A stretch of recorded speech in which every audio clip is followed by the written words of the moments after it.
nou alles gaan op private toe. Hulle trek dit ja. Hulle trek het, maar hulle trek het so fyn. Kyk vir jou ID's, waar kan jou ID's normaal by Capitec? Ietsie klein Maar wat die government kon gedoen het. Nee, maar die agreement was mos al lankal geteken. Maar nog steeds, ja. Dit gebeur niet nou. But it shouldn't be. It's about It simplifying. should, jy wil vir my sê, government Nee, daai moet nie man. Die kan ID's moet nie ID's druk Die vir ID's kan nie mense gaan nie.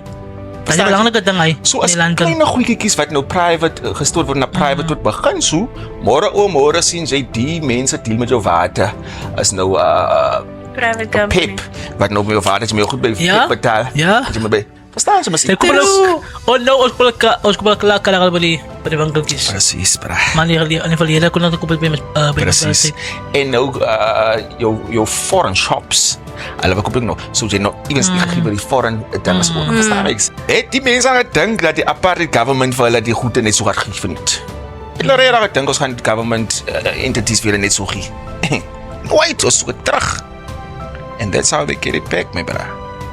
Just sellouts. Nee, so jy maar altyd wys dat dit dan veel. As jy belangrijk ding wat hulle doen in die media. Die werkie. Geet oor aan hulle. Die poorts werkie, die treine werkie, geet oor aan 'n private company. Die aeroplane werkie, die vliegtuie werkie, geet aan 'n private company. Hier by private.